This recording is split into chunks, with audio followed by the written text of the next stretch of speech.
Hello, everybody. It's Sean Kokoska, founder of Icon Coaching, and I'm so glad you're here with me today. Now, Leigh Brown's going to be joining us in just a moment before we begin. Oh, there she is. Hey, Leigh, how are you?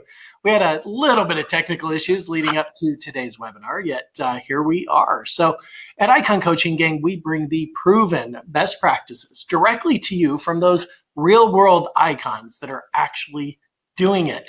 And today, I've got Leigh Brown with us. Now, Leigh is just a dynamic mega agent. She's a RE/MAX agent, right, Leigh? Yeah, that's why you can't call me mega.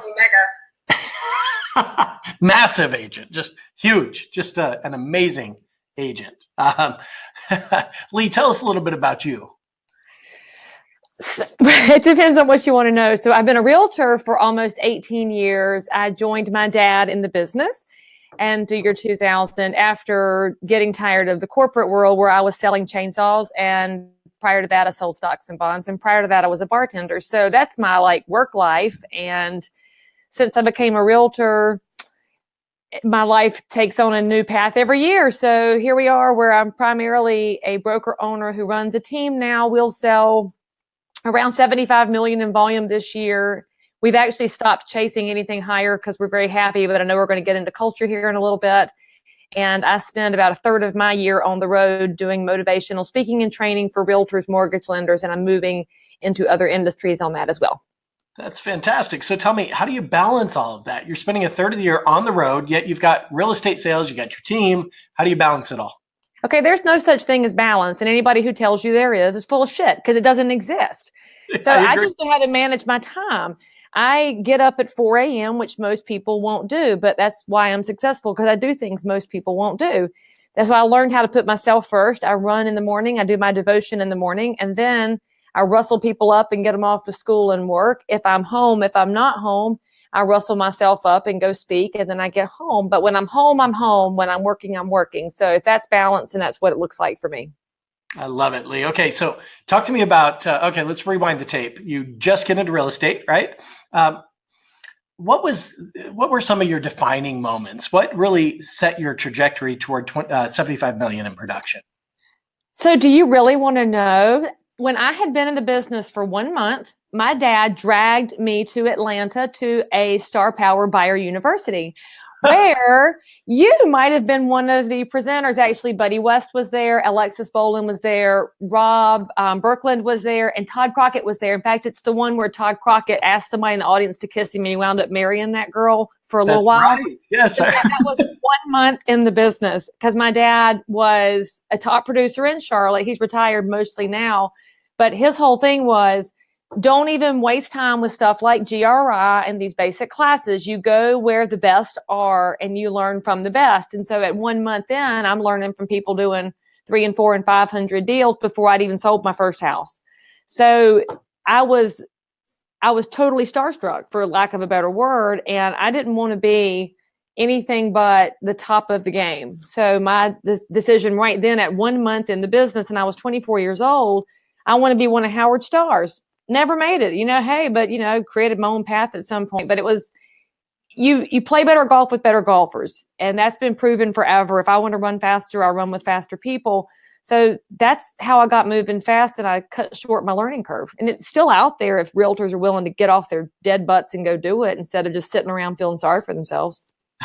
That's fantastic. All right, Leigh. So you didn't make it as a Star Power star. However, you are an icon. So congratulations to you. This is a pretty big deal. So tell me about your team, Leigh. Tell me about your first hire before you explain the whole organizational structure. Yet, what was your first hire? Well, my first hire was a buyer agent, which is proof that I did it wrong from the very beginning. But I hired a buyer agent because I hate working buyers. I really enjoy working with listings and sellers because I'm a bottom line person who's not afraid of confrontation. I cannot handle all that mushy gushy, warm and fuzzy you have to do with buyers, even though I've loved the people I've worked with. So I hired somebody to take that off my plate, but we didn't have the administrative piece firmly in place. We didn't have our foundation good. And so because of that, my team was a revolving door for probably about 6 years before I finally figured out how to do it right. I'd hire and fire and hire and fire because I was always in reactive mode. Oh, dang, we need somebody. you've got a license. Come on, join the team. And then like 30 days later, you hate them and you're passive aggressive like me. You make them quit. And so then you got to make them quit. And that's so much work. But then I finally got the right administrative people in place and got my attitude fixed because my attitude was not good at first. So there's all these little moving pieces because realtors have control issues. They have ADD issues. And they have zero idea how to do human resources and management, but yet they put themselves in human resources and management positions as team leaders. Yes, we do. There's no doubt about that. Okay, so you hired your first buyer's agent. How did you go through that recruiting process? Talk to me about that. She was willing to come work for me. So I said, come on and work for me. I mean, it wasn't a recruiting process. So I'm pretty sure that the way that I hired people for the first 6 years of running a team was exactly how most realtors hire somebody. It's, oh, you're in the office next to me and we've had 4 glasses of wine together and we get along. Let's just buddy up. You can come work my leads. And then they find out they don't share work ethic. They don't share values. They don't share business practice beliefs. It's a hot mess. And so I wasn't ever recruiting. I was reactively hiring. So if we had too many leads, I'd go hunt somebody down. So nothing that I did those first few years was done correctly. Okay, so let's fast forward a little bit. What do you do today that you didn't do back then? So now people come to me, which is what happens when you've built a name and a brand in the marketplace. But before I had people coming to me, let's go to that gap between today and when my business was not running smoothly. I love hiring new home community reps. And so my 2 buyer partners that I have now, one of whom came from a new construction deal that I worked with her, where I was the buyer agent and she was the builder agent.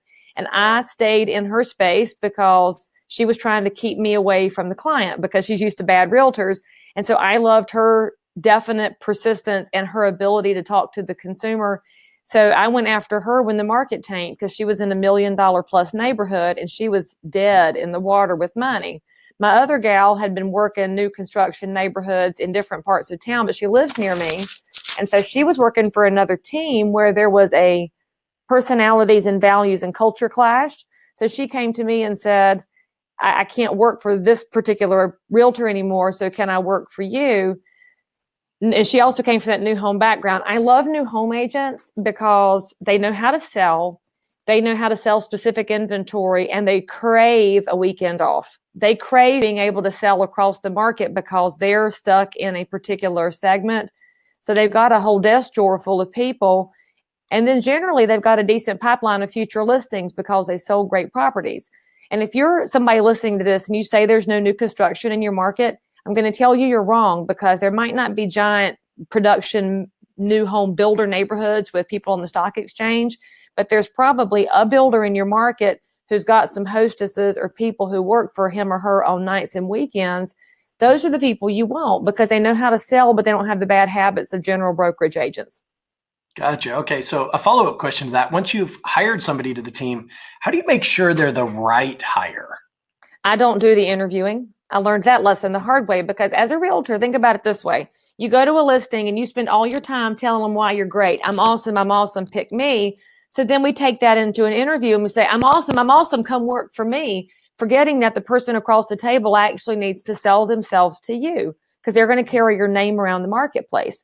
So the way our team operates, if somebody wants to join us, they interview with the team first.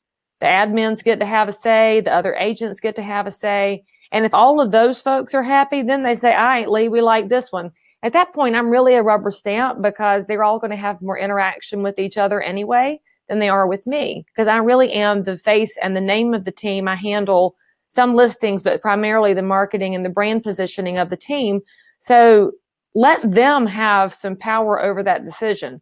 It's very easy to let go of the control once you do it the first time and realize you're actually not the be all end all. And if you have trouble letting go of the interview process, I bet if you do what I did and check your past client database, you've got a headhunter in there. So one of my favorite past clients is a headhunter. She was glad to give me interview questions and she's interviewed some people for me before because she knows how to see through the exterior into how somebody's actually going to behave. She knows behavior. She knows personality characteristics, how to read a resume.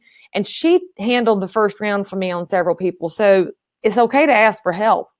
And I'll also tell you one of the tricks I got from a friend a long time ago was if you're posting a position to suggest that they send in their resume as a PDF, because it'll eliminate about 75% of your applicants who are going to send it in as a DOC. And then they're not paying attention at all. So don't even read the resume and don't interview them, because you're realtors. You're going to try and cut them some slack. But these are the people that are going to hold your name in the marketplace. You can't cut them slack. You've got to make sure they're focused. Well, this is true. Now, speaking about cutting people slack, once they've joined the team, tell me, what standards have you implemented? And before you answer, we as leaders, we have a choice. Once we implement a standard, which I'd recommend being around lead measures rather than lag measures, the things that we can actually control. Yet once we implement a standard, then we can either shrink the standard to meet the person, or we can stretch the person to meet the standard. So Leigh, tell me about the standards you have for your team. I had to change my standards, because part of the reason my team was a hot mess for the first 6 years I was running it is because I expected perfection. And when you expect perfection, you're going to be disappointed, because real estate, funnily enough, is conducted by humans with humans in transactions that we can't control the outcome of most of the steps involved. So when I expected perfection and people didn't live up to that for whatever reason, I would lose my temper. And so that's part of why I had a revolving door. My expectations were out of whack. And so I read a book by my favorite coach. His name is Dan Sullivan, and he has coached more entrepreneurs than anybody else in the world. And he's not a real estate coach, which is why he's even more credible. And so in talking to him, he has a book called The 80% Approach. And this is where I love realtors, because most of them immediately tune me out. They think I'm talking about the 80-20 Pareto principle. Different rule. Dan's thing with the 80% approach is that if somebody gets something done correctly, 80% of the time, you're already head and shoulders ahead of your market, because they don't do anything. They think about it, but being focused on perfection, they don't get anything done, because nobody ever gets there. So if you allow people to get it right 80% of the time, they'll actually surprise you, because they'll do it better than that. So you will leave room there for failure. So it's a little bit different concept than what you laid out, but kind of in the same lines, because when I empowered people to make mistakes, and I created a happiness fund, which is $3,000 we have in the office at all times that anybody on the team can use for any reason to make a client happy and fix something. So termite inspections we forgot about, or refrigerators that got left out of the contract, or warranties that got lost between initial offer and final paperwork. The things that happen to us as realtors, I used to lose my cool over that. Now it comes out of the happiness fund, and I don't punish my people. It comes out of the team kitty. So it's not coming out of their paycheck, but because it's available, they actually screw up less. So they've got a safety net they rarely have to use, and they strive hard to be better than 80%. So you have to take a step back as team leader and realize you're not perfect either. You expect others to give you grace, but you don't want to give them any quarter. So that book is amazing. And by the way, he also says, if they get it right the first 80%, then when they get the next 80%, well, now you're at 96%. So you're crazy head and shoulders ahead of the rest of the world just by allowing that gap. Interesting. Yet so many realtors, they're control freaks, right? And what we recognize in business is that we don't need to be control freaks. What we need are controls. So that reminds me of Susan Scott's methodology around the decision tree. So everybody just picture a tree in the middle of a wide open field. It's summertime. It's in full bloom, green, just gorgeous, right? Huge tree. See, if this tree loses a leaf, well, it's not going to die. If it loses a twig, it's not going to die. If it loses a branch, well, it's not going to die. However, if the trunk gets severed, of course, the tree is dead. So within your organizations, my input would be identify what are the leaf decisions? What are the twig decisions? What are the branch decisions? And what are the trunk decisions that you have to be involved with? So Leigh, I love your attitude around this. I think it's brilliant, recognizing that there is no such thing as failure, only learning experiences. So great job, Leigh. Thank you for that. Now, to describe for me your leadership style. I don't know that there's a word to describe it, because I am not a micromanager. I am not a rah-rah woo-woo person. I don't do very well with that, because if you look at the classic DISC personality traits, I'm very high D, so I don't have much room in my life for the warm and fuzzy, which most people need. So I don't really even do the lead by example thing, because I kind of expect them to do a better job than me. So my example may not be as good as what they can perform to within their own levels. So I just try to lead with energy. And I guess it's if I'm willing to do it, then they should be willing to do it. But if I'm going to ask them to do it, I should be willing to do it as well. I'm not above anything that happens on my team. I'm not above any decision or any action that happens. And I'm also responsible for every action and every decision that happens. So I don't know what the word is for that. It's just who I am. And when you lean into who you are, so I thought for years I needed to change. I needed to be more of a warm and fuzzy person and needed to be more patting people on the back and hugging them. But I don't need to be that way because they know who I am.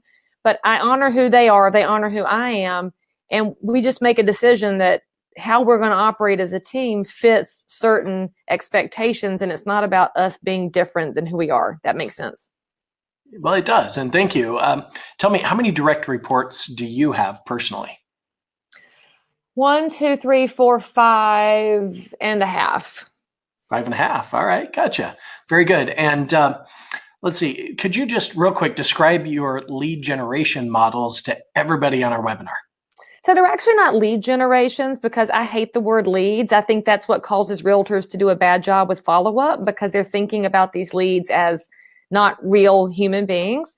So we think about it as client generation. And when you think about it, that little tiny difference, and you've been in the business a long time too, you know, the smallest changes, especially in your language, are what flips your business around. It's not this very expensive gadget you found or the coach who has an ad on Facebook to get you 100 new listings. It's none of that. It's thinking about things differently because I love talking to realtors who complain about internet leads and they say they're all bogus. And I ask them, how many did you call? Well, they didn't call any of them. They just assumed they were bad because they came from the internets. But if you start thinking about these as potential future clients and not as leads, you'll pick up the phone because you know that you're due for a good cash buyer. You're due for somebody that's awesome because you just had a real jackleg who ate you alive. Well, then you start calling people. So long story short, when we look at client generation, the bulk of our business comes from our clients sending us great people. And by the way, we don't call them referrals because to the average human being out there, the word referral means money. And I'm sick and tired of how realtors only talk about money. It's ridiculous. And it's why people hate us so much. So we don't ask our clients to refer us anybody. We just ask them if they could recommend us. Would you be an advocate for us? And so think about it in the way that Facebook does. Facebook says, you put in there, I need a hairdresser, and Facebook says, looking for recommendations. Facebook doesn't say looking for referrals. So they get how normal people talk. So we're always thinking in those terms. And in fact, this week, we went out to our vendors with gratitude. So next week is Thanksgiving, right? So most people are going to do their thanks stuff next week. Well, we did ours this week for our vendors because we expect them to be with their families next week. One of the girls on my team who is an amazing cook, she made homemade pies and they were hand delivered to our best vendors. And we thanked them for being our partners in the business. Well, we have an expectation of our vendor partners that they're going to send us a name during the year. And that's what we tell them. We expect you to send us somebody in the course of the year. We don't ask you for a referral. We don't ask you for, too many buyers and too many sellers. Just send us a somebody and we'll chat with them because our job is to take that conversation further. So we talk to our vendors for recommendations. We talk to our clients for recommendations. Next week is when we'll do our gratitude to our best clients. We call them our diamonds. They're the ones who bird dog for us. And when we go to them, we're going to ask them for a somebody to talk to. And then we also have a lot of agent referrals that do come in. I do use referral there because it's within the realtor world. And as somebody who's out there actively volunteering and speaking inside the industry, the reward for that, even though you're not always paid to go in front of other people, is they think of you when they think of your area. And so we're very honored to work with a lot of clients who move here from other parts of the country based on the fact that their realtors know us. Undoubtedly. All right. So we recognize that 55% of our ability to connect with people is based on our body language, our facial expressions, things of that nature. 38% is tonality, it's rate of speech, it's use of pause, things like that. And just 7% of our ability to connect with people is based on the words we choose. Yet, Leigh, you evidently emphasize the words that you use. We have a question that came in from Matt Thompson. He said, interesting how important language is. Curious where Leigh gets her language training, any books, TED Talks, etc. I mean, I read everything, Matt. So I subscribe to the Harvard Business Review, and I highly recommend that any astute realtor subscribe to that because it sounds kind of scary because it's Harvard, and frankly, realtors are not rocket scientists. We're a little bit too big for our britches for the amount of education we have. But the information in there is far and away the best stuff I read. I also do a lot of research on Nlp Learning Styles, and that's going to talk about how adults learn. So you talk about only 7% is the words that we use, but I'll point out here, the average adult attention span is now 3.7 seconds.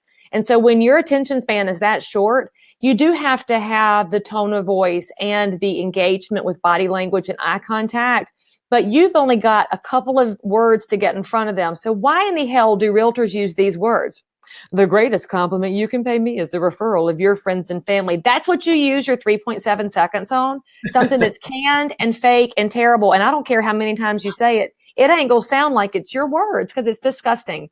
And so you got to think about a way to talk to people in your words, in your colloquialisms that relates to them. So I am never going to talk like somebody from up north, because if I let go of how I talk, I lose my ability to keep them beyond 3.7 seconds. And as realtors, a lot of us are using the same words we've always used because it's what you were told you should always say. And that's got to be tweaked and toned over time. So also, by the way, when you're looking at doing research on what to say and how people react in time frames, you need to go to Hubspot.com. That's Hubspot.com. They have tons of stats on how many times you have to reach out to somebody to turn them into a client, how quickly you need to respond to inquiries, whether they're telephone or website or email, what you need to do with calls for action. It's full of information. And again, it's not a real estate centric website. It's consumer centric and the general sales and marketing world. So if you're going to be a realtor who's different, you have to get outside of these real estate channels because that's not where everything lives. Gotcha. So Junkie, who's one of our fantastic coaching clients. Hi, Junkie. Thanks for being here. She said, what do you say to your vendors when giving gratitude? Thank you. Ta-da! But no, we went to the door and we said, thank you for making us look good. And that's really what it boils down to. It's not about thank you for making $4,000 because I sent you that much business. And I know some realtors do that. And it's really icky when they want to throw the amount of business they give at somebody. Because again, this goes back to how realtors love talking about money. We just go to our people and thank them for making us look good because our clients tell us that they love William Bryant. He's my appraiser. He does our measures, and he has been an amazing resource for us when we're doing adjustments on CMAs even, because we'll call William and say, dude, how much can I give for an outdoor fireplace? Because as realtors, y'all like to make numbers up and you feel a number. You're like, I feel like that outside fireplace is worth $5,000 and your emotions should not be pricing a house. So I can call William and say, how much is that worth? And so he's helping me throughout the year, whether he's getting paid or not. Just like we as realtors help people throughout the year, whether we're getting paid or not. So when you go to the door and you say thank you, and yes, we lay a hug on them because I really love the people that we're partnered with because they make us look great. And what I find to be interesting is that most realtors don't thank their vendors. They just make demands of them. I expect you, my lender partner, to be available 24/7, even though I want a day off. And I expect you to pre-approve this person at 9 o'clock at night, even though I'm going to bed. And so we're do as I say, not as I do.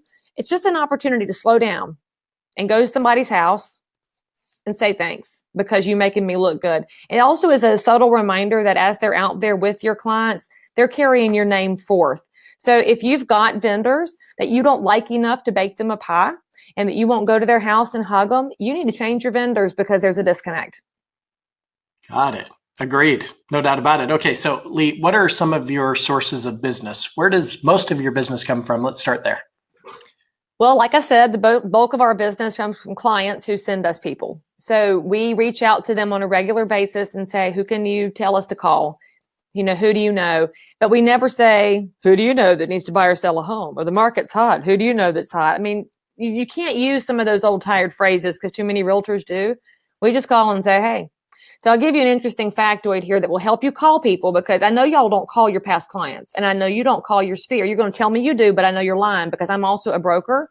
I can pick up somebody's phone and I go to their past calls.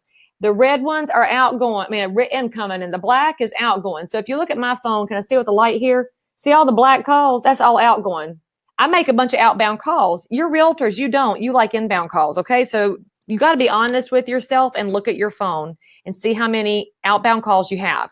And so you're going to call people, and you don't have to do that whole Ford thing, family, occupation, recreation, dreams, because maybe you're like me and you don't care about what's going on in their family. Don't really remember what their job is. And if you don't like those things, why would you ask about their hobbies, much less their dreams? So you only call the people you like. And what I was saying before I rabbit trailed is that if you look at psychological research, the average adult can only maintain 100 relationships. 100. So I'm going to suggest that your sphere is not as big as you think it is. You've got a database which has 12,000 names in it, but you don't know all those people. If you ran into them at the grocery store, they would not know you. So why should they call you for real estate? However, in that 12,000, there's 100 people with whom you actually have relationships. So let's say that you're realtors, so you're better than the average American. Let's give y'all 150. You're the advanced group. So still 150 that you actually know well enough that if you were at the grocery store, and that's always my rule of thumb, if they would come speak to me when my children are acting the fool and I don't have my face on and I'm wearing yoga pants, then they're in my little 150 core of people. The people who don't know you that well, if your kids are acting the fool and you look like crap, they're going to walk the other way. So it's a great way to think about it in terms of how we live in life. So those people, when you call them, you would never call and say, hey, how's the family? How's work? What's your hobbies? What's your dreams? You'd call them and say, hey, I was thinking about you. What's going on? And they're the ones that actually answer the phone when you call. They're not going to screen you. They're going to say, oh, hey, I'm so glad you called. It's good to hear your voice too. So if you think about this in that way, you're going to call those 150 people and it's comfortable. And then they're going to probably say to you, well, what can I do for you? Because as realtors, we're often always out there push, push, push. We should be in pull marketing. And when you talk to the people who actually like you and love you, you're going to pull in the business because they'll say, what can I do for you? And you'll say, oh, well, just, send me somebody to talk to every now and then. Somebody says real estate, you say Leigh Brown. And that's what we've trained our clients to do. If you hear real estate, you say Leigh Brown, and we practice it at the closing table. And so if you hear real estate, you say Leigh Brown. If you hear real estate, you say Leigh Brown. See how easy it is to train anybody. Now Sean's going to be trained to send people to Leigh Brown, but you do this with people. And then when you're on the phone with them, it's so natural. And then it doesn't feel like prospecting because you're calling the people with whom you're in relationship. And so that's what leads us to a ton of business. And so our very best 150, they're all next week going to get a Fraser fur wreath from the North Carolina mountains as their thank you present. I don't do the pie days you see a lot of realtors talk about on Facebook. They're giving away 3,000 pies. And that's not who my team is. My team gets a truck full of wreaths and we drive it around to people's houses and we knock on the door and we hug them. And those people all send us a name within 48 hours because why? They saw you, hugged you, remembered you're in real estate, and now they heard real estate, they said Leigh Brown. So I know it sounds like it's not enough to drive big business, but my team's going to do 280 sides this year and we're not buying leads from Zillow. We do have Boomtown, but we use it as a buyer management tool, not for spending tons of money on lead generation. We're not using Conversion and Commissions Inc. because you're dropping a couple $1,000s a month on cold things that you're not calling because you've got call reluctance and you're nervous, and then you're not following up, and then you go broke. So why don't you lean back into the people who already like you and just remind them you're in real estate? So that's the first category, is our clients who send us names. Again, the second biggest category is agent referrals. So if you're an agent who wonders why you don't get any realtor referrals, maybe you haven't gotten outside your market and you haven't gone to conferences and conventions, or raised your hand when somebody said, who can teach or be on a panel about listings, because you said, oh, I'm not going to share all my ideas because my competitors will steal it. You know what? If you get into an attitude of sharing, you'll find out you receive far more than you give. And Sean can vouch for me on this. I can tell you in front of a classroom, every single step of my business, how I make money, how I hire people, how I get people to call me, how I close a listing presentation. And of the 1,000 people in the room, 2 will implement something, because the rest of them are going to either say, won't work in my market, or they'll write it down and then get distracted and they just never get anything done. So start sharing. If you really want referrals, you share. That's a long answer to your question. Well, that's okay. So that's where most of your business comes from. Are you doing anything in terms of outbound lead generation, expireds, for sale by owners, anything like that? No, I don't like for sale by owners because they don't like us. Frankly, I've gotten to the point in my career where I'm done dealing with people that don't like me. Now, I know there's realtors out there that enjoy the chase, but I don't like rejection. So I avoid for sale by owners. I do enjoy working with listings that fail to sell. I don't call them expired because they can be revived. And if you start thinking about it differently, you actually will get more of them to talk to you. You can't be icky, sending them like 1,000 things. What we do if some listing has failed to sell, we'll drop off one of our seller workbooks at the door with a note that just says, if you're interested in interviewing, we'd love to chat. And we don't call them. I know there's a lot of realtors that have great success using things like these calling services, and they're using robo-dialing, and that's fine. My team doesn't have a desire to be 50 people. We don't need to do 1,000 sides. We know who we are and where we are. So I'm not going to go after the nastiest business. But if we pick up some great people because we're available, that's really cool. Now, I do pick up great people from video. I pick up wonderful opportunities from Facebook, and we actually are getting some great at-bats from radio advertising, which I love my radio advertising. Okay. Well, let's talk about that just for a second. I've got several clients that are investigating that. I've got others that have been doing it successfully for years. So how did you start in it? Okay, so I'm not going to name names, but there's a lead source guy who claims to be a radio expert in real estate, and he prospects realtors and says he'll be the one that makes you make money on the radio. And so when I first thought about doing radio, I didn't name any names, but you know who I'm talking about. And so when I was thinking about doing radio, I reached out to him, and he said to me, "Oh, well, you're not big enough to be one of my clients." I said, "All right, fine. I'm a negotiator. I'll handle it myself." So I went straight to the radio station and talked to the sales guy and worked my own deal. And then I reached out to Russell Shaw from Arizona, and Russell is one of the serious icons of real estate. Man's freaking brilliant, and he's hilariously inappropriate, which is why I love him even more. Russell told me what to say in my ads, and so I went to a fellow realtor who told me what to say, negotiated my own pricing with the radio station. And radio is a 400% return on investment for me. Actually, it was 410 last year. It's down to 400 this year. And I spend about $60,000 a year on radio. The interesting thing about it is that brings in listings. I get like 1 out of every 20 opportunities is with a buyer. But the people who call from my radio spots are sellers, and that's who I want right now. So I very much enjoy that. So I'll tell you, you don't have to hire a third-party source. You reach out to somebody that's doing it well. In fact, all of my ads are on my Tumblr page, and I know Tumblr's full of porn, but my site's not full of porn. It's just got my radio ads on it. So go listen to them, and if you want to copy them, go for it. I have a lot of realtors in Charlotte that have copied me on that, but they only stick with it for 2 or 3 months because radio is expensive. So if you're going to get into radio, you have to be committed to at least a year, because it will take that long for the person listening to it to get comfortable with your voice and feel like they know you, so that you can have the experience I did today, where I was at the Christmas show this morning with my mama, and the guy from the local TV station walked over. He was doing some interviews with people in the line waiting to get in. And he came over and he's like, "You look familiar." And I said, "Yeah, I saw you 2 weeks ago at our church barbecue." And he said, "I know your voice too." He said, "Wait a minute, you're the girl on the radio?" And I said, "Yes." And he said, "I'm not bragging. I'm interviewing for a job." So he quoted my ad back to me. That's what happens when you've been on the radio for a while. And then the lady behind him in the line said, "Oh, I listen to your ads too. Can I have your card?"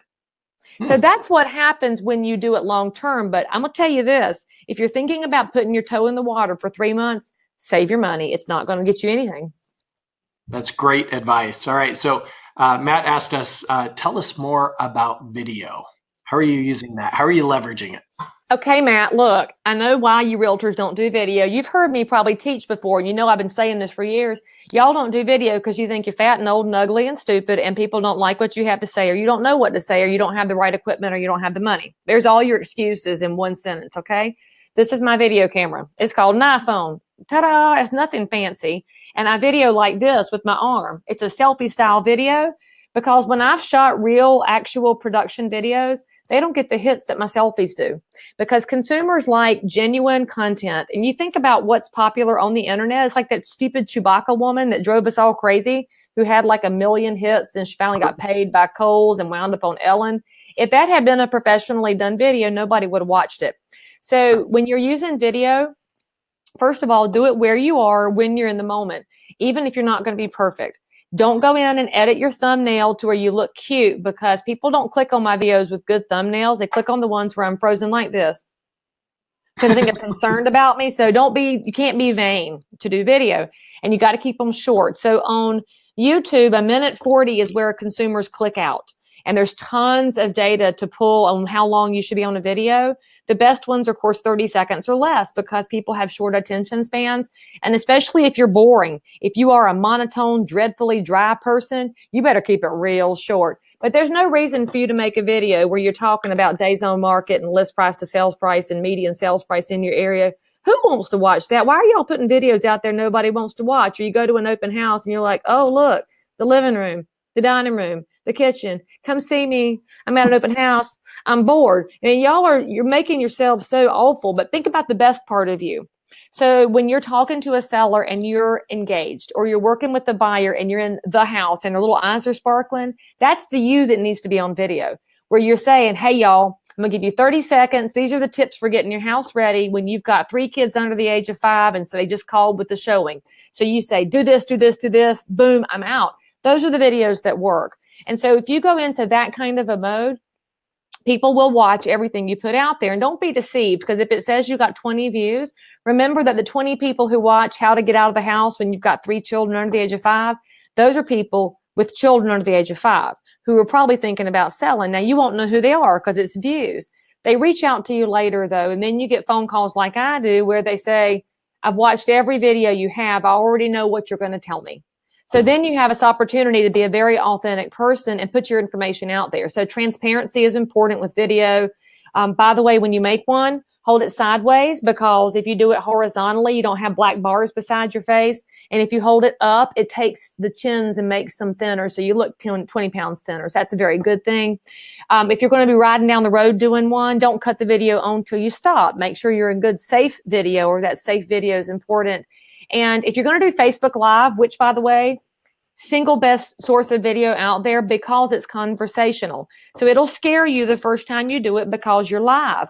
But people are going to be commenting. Say their name and say, hey, Matt, I'm glad you asked that question, and then answer it. And then John will pipe in and say, oh, John, hey, I saw your question too.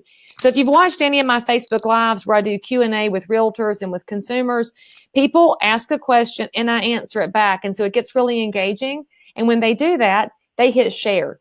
And when they hit share, more people watch it. So you're actually organically building your audience, and then they're going to see who you are as a human.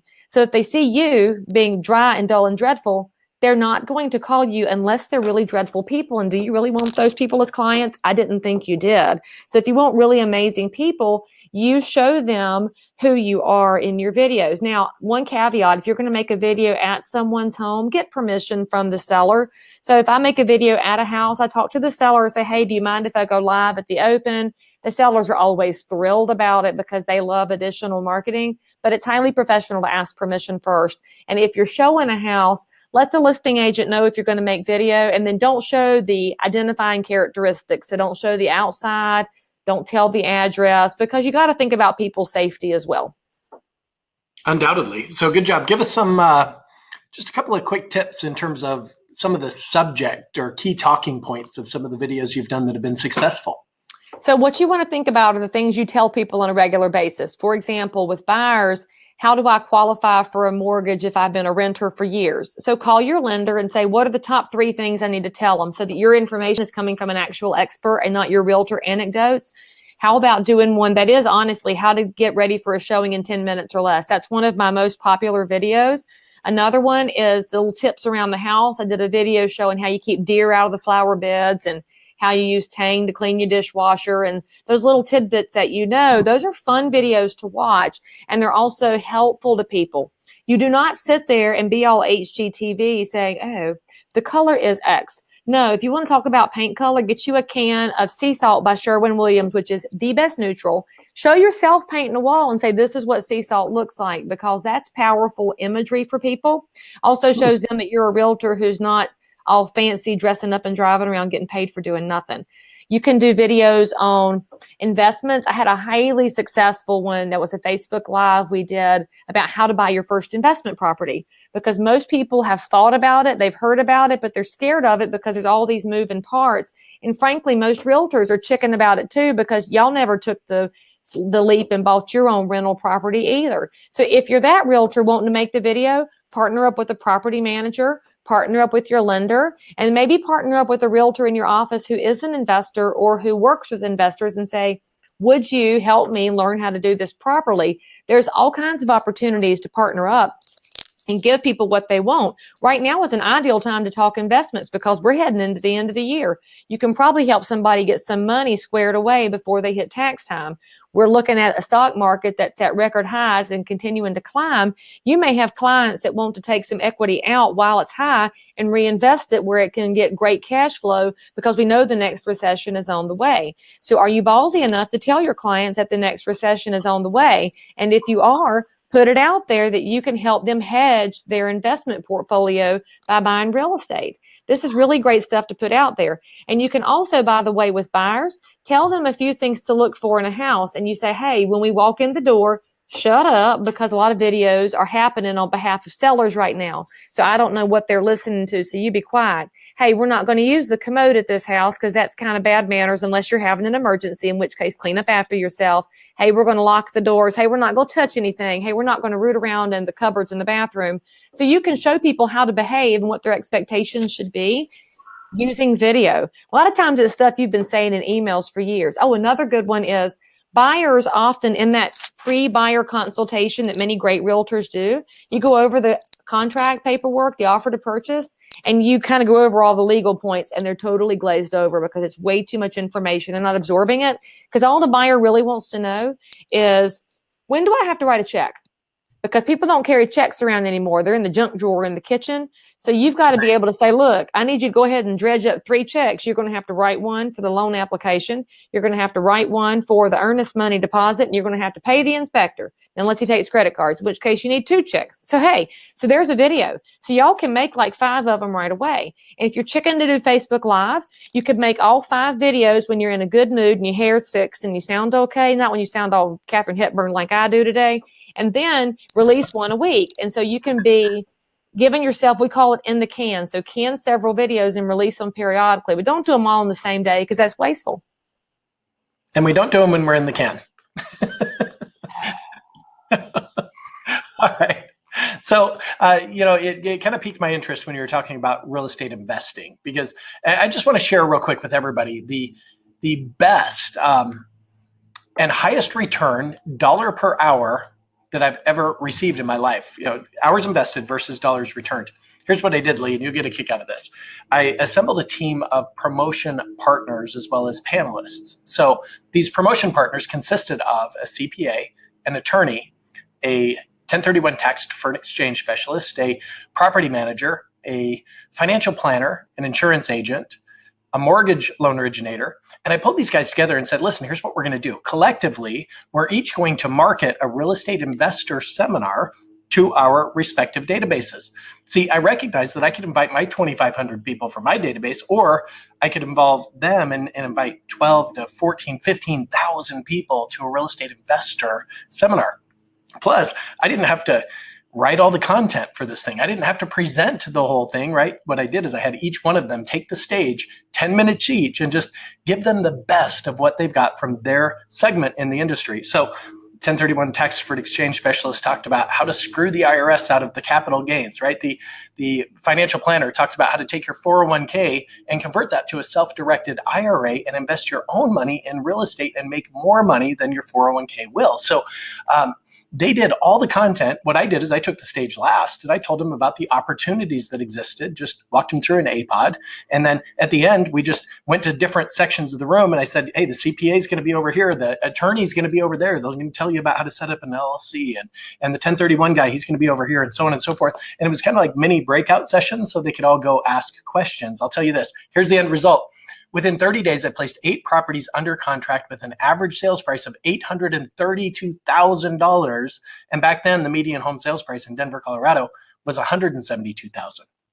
So I more than quadrupled the average sales price and made about $200,000 in a very short period of time. So gang, I'd encourage you to grab a hold of that idea and leverage what Leigh's talking about. Use video to promote the heck out of this thing and take that and soar with it.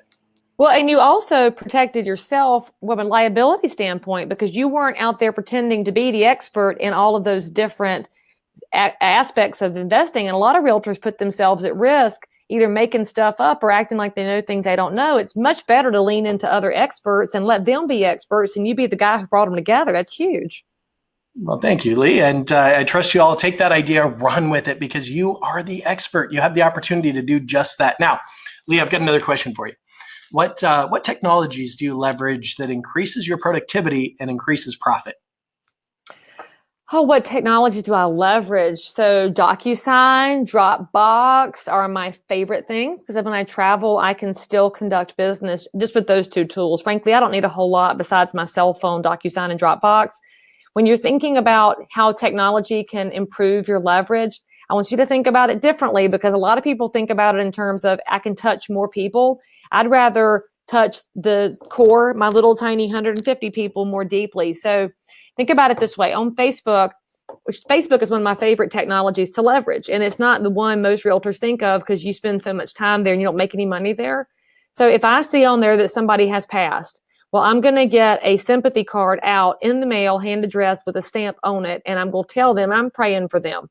And then they're going to get a pound cake delivered to their house if it's somebody in my service area because I'm Southern. That's what people do around here. So you're going to take that relationship deeper. So Facebook allows me the opportunity to be a better human. And that's what increases my productivity because if I go to the house, there's going to be 20 other people there hanging out. Well, now I'm being a good human and I'm also saying hey to people and hugging them. And I know that sounds really not like a good answer to your question, but sometimes y'all are thinking too much in terms of shiny gadgets and you forget the best part of you as a realtor, which is your ability to connect. And technology actually gets in the way of that. So if you lean too much into text, you stop connecting with people. So I use video when I text people. I'll send videos out all the time. And in fact, if I get an inquiry to list a house, here's what I send out. And I've been doing this since 2011, although there are some speakers now are stealing my stories, but this actually happened to me. All right. So it's kind of cracking me up. You know what I'm talking about, Sean. People kill me.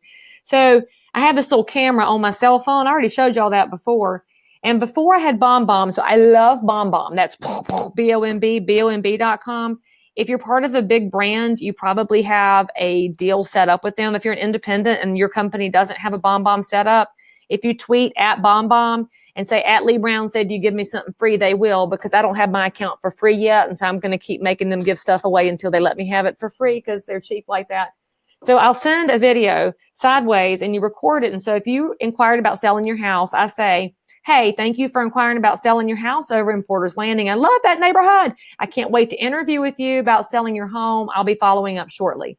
So I send this very quick video because you who send a text may be not heard correctly because you can't hear inflection and voice in a text. If you send an email, it's going to sound pretty stilted and dry because you're going to offer a free CMA.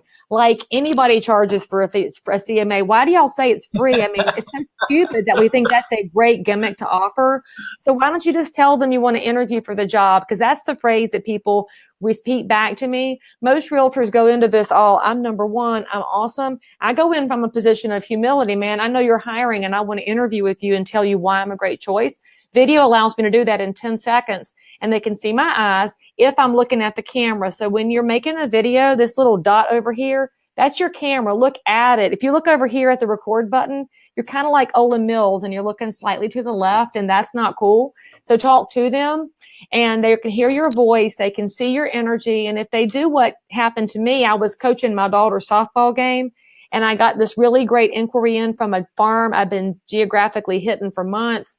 And they saw in the video that I was busy.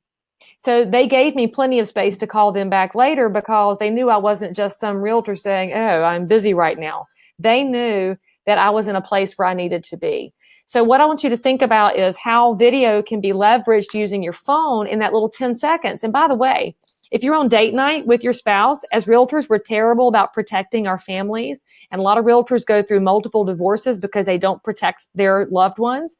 You can have these little videos recorded. So just don't put the name of the neighborhood in there. I've got 4 canned videos. One is day and one is night and one is summer and one in fall. So there's a day, night for summer, fall. And that way, when I send it, it looks very authentic and from the moment. And if I got an inquiry that came in during date night, I can run to the bathroom and send the canned video while I'm in the can, see, but there's not any live recording going on. But then I can get back to the table in a reasonable amount of time and make sure that I'm where I'm supposed to be, but also respond to the consumer quickly. So from that standpoint, it's huge. And I'll tell you, we do the same thing with buyers. And so when a buyer inquiry comes in, send a quick little video that says, hey, thank you for inquiring about, whatever house it is, use the street address or use the neighborhood, and tell them you're glad to be their resource and you're glad to tell them what they can't see in the photos. That's why people respond to us, because we say, hey, let us know if you want to know what you can't see in the photos. Most realtors are leaning into the photos because you're trying to fake it through MLS. Don't fake it anymore. You've seen the house. You've been in there. If it's a cat house, you know it. And so you can tell them, well, it's a cat house, so you're going to have to do a couple of modifications before you can move in, because the honest realtors do best. So that's just a couple of small things you can use, but I couldn't live without video in my business, to be honest with you. Gotcha. So when you shoot a video, you send it text, you send it email, do you do both? Both. Because Love some it. people are text and some are email. The reason I use BombBomb is because if you send the email from your camera, it comes up as an attachment. People don't open attachments anymore. In BombBomb, it comes up in the message with a little thumbnail and a little arrow, so they hit play on it. And the coolest part of BombBomb is then I get an email back that says your email was opened. I get another notification that says your video was watched. So if I had 8 buyer inquiries come in on a new listing and 2 of them watched my video, those are the 2 I'm going to go after first because they're the most likely good prospects. Makes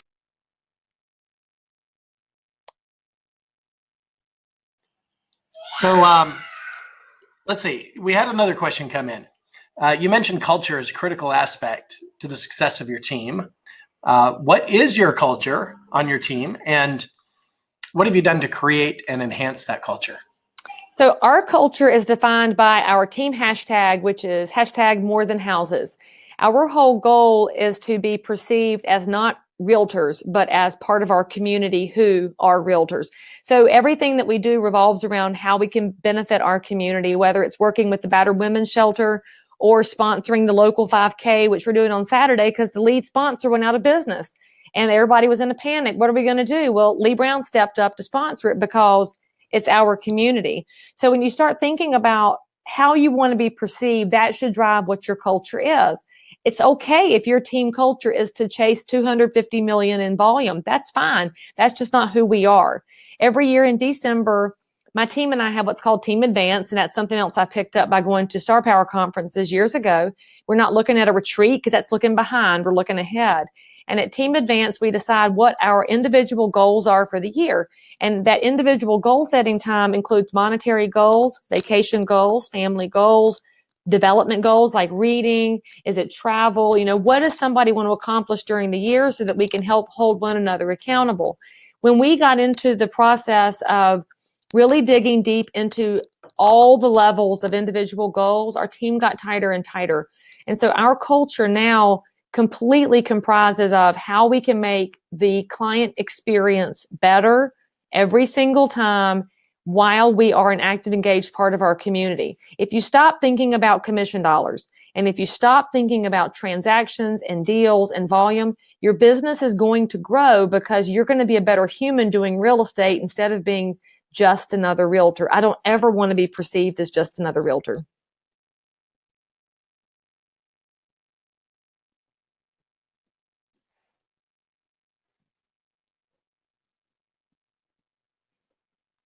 I have no idea what you just said. I think you're still on mute. Okay, goodness, thank you. That's okay. There's little people in your house, I think. Yeah, so many people are attached to the outcome. So talk to me about, how did you remove yourself from that outcome? I mean, it seems as though you've just said, hey, I'm going to be a great person. You're going to like me or you're not going to like me. And I don't care either way. How did you just remove yourself from it? Talk to me. I mean, you just hit a certain point in your life where you have enough money. I mean, I really don't understand people who never have enough, because that means something else in their life is unsatisfied. I've got an amazing husband. I've got 2 kids that I wouldn't trade for all the tea in China. Even on their worst days, they're mine. And I love realtors. I love my volunteer job. I love the work I get done on political advocacy. So if I wanted to just chase money, I'd have to give up something else that means something to me. So I'm looking at life differently the older I get. And in particular, my whole team looks at it differently. And we all had this moment last year. We had released 2 people from the team because, it just wasn't a culture fit. They're not bad people. That we love them as individuals. It's all good stuff, but it was just time for them to go somewhere else. And it was cool. And we all sat around and said, if we don't make any more money this year, it's cool. We're all cool. And we came to this decision that we wanted to hang tight with where we were, but deliver a better client experience and then protect our family and personal time and do more. So this year, our numbers have pretty much stayed flat, but we've done more give back in the community, and we've done more community service events, and we've spent more money helping our community, and we're all really happier. And there's no risk of anybody leaving the team because everybody is Leigh Brown. And it was really interesting. A couple of years ago, I thought about going off on my own and opening a new firm, being a boutique, because that's one of the things you think about as a realtor. Why do I need a brand? And I said, we need to name it something besides Leigh Brown because it's not just me. And to a man, they're like, no, you can't, because you're the brand. Leigh Brown is the brand, and we are Leigh Brown. And so when I'm promoting the team, it's, well, we are Leigh Brown. And when they're promoting the team, it's we are Leigh Brown. And so it's not me anymore. And so if I look back at those rough years of team building, I was so focused on protecting my name. It was very egocentric. And the older I get, the more I realize they own my name too. And they're all really great at owning it. In fact, some of them are better at owning it than I am. They're going to do more for my name when I let go of the ego. So maybe it's a middle-aged thing, but I'm also surrounded by, bar none, the best people in real estate. And people keep asking me how they can replicate my team. I'm like, you can't, because you can't have my people. And so until you find those kind of people that understand you are them and they are you, it's just hard to match. But a culture book you want to read, of course, Start With Why by Simon Sinek. Far and away one of the best business books I've ever read. Sinek is Simon's last name. But you're realtors, you don't read. So watch his TED Talk from 2011. It's 15 minutes, very well spent. When you understand why you do real estate, it's going to change your game. You're going to realize you're not actually doing this for the money. And that's why you're unsatisfied, because money's not an end of itself. And you're going to realize you don't do this because it's got flexible hours, because it doesn't. And you don't do this because it's different every day, because that's what drives you crazy. But you're doing this for something. Maybe it's because you're an educator, or you're a nurturer, or you're a problem solver. So once you start figuring out why you're doing this, it's easier to surround yourself with people who share that. And then you're going to find that it's a much happier existence that you live. The last thing I'll add to that is that this year in July, my 11-year-old had some really major surgery. And I took the month of July off to be a mom. And of course, there are people that are like, oh, your business is going to fall apart, blah, blah, blah, blah. You know what? I didn't miss a beat, because I'm surrounded by people who say they are Leigh Brown. And then my clients all knew what was going on because we alerted them, and they called the office just to check on Timmy. And so when you start realizing that your clients actually do care about you as a human, and again, it's that 150 core people. It's not the giant 12,000 database. They don't matter. Think about the people right here who know your family and care about you as a human. So to this day, Timmy's doing much better, but we still go through some issues. But if I talk to a client or a realtor, the first thing out of their mouth is, how's Timmy? And when you start a conversation at a human place, talking about transactions in business is so easy, because you're not in a fight right now. You're just talking about, how do you find a solution? It's different. There you go, Leigh. So here we are. We're at the top of the hour. I just have one last question for you. And I'm so glad that you went down the path you did, because it's a fantastic segue. I want to understand your why. What is it? So there's a couple of whys in my life, because I have different hats that I have on. So if you ask me why I'm the realtor you should choose to list your home, well, that's easy, Sean. It's because I get my jollies out of helping you navigate the minefield of real estate. You might get blown up, and I might get blown up, but pieces of us will get across the finish line together. And my sellers totally buy into that, because most realtors never talk about the minefield. They talk about the rainbows and the sunshine, the unicorn and glitters. Woo! It's always a great time to buy or sell a house. I'm in there saying, look, the appraisal might miss, and the inspection might find fungal growth, and you might have an encroachment by your neighbor's fence, but it's all right. We'll figure it out. And so I enjoy problem solving in real estate, and I want to convey that to the consumer. My why on the other side of my life, where I am a speaker and an educator, is that I believe God has blessed me with an opportunity to speak behind a microphone that not everybody gets. And I'm going to use that gift to reach other people and help them find a way to make real estate a fulfilling professional choice so that they can change the perception of real estate inside the entire profession in their communities, but they can also create a different existence for everybody they touch. It's phenomenal, Leigh. I love it. Well, thank you for your time. I'm just going to throw one opportunity out there, gang. If you have a question for Leigh, please type it in the chat box real quick, because we're going to let her go here in just 1 second. I see the 45 people haven't left yet, so. Well, that's a good thing. All right.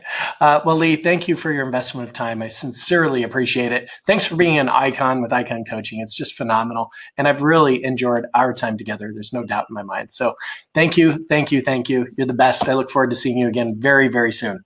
Thank you for having me. One last thing. Yeah, one last thing. Thank you for being the CRS president for the last year as well. That's phenomenal. You did a great. I'm the immediate past president now. All right. Well, you have an outstanding day, Leigh. Thank you so much. All the best. Take care. Talk to you soon. Bye, everybody.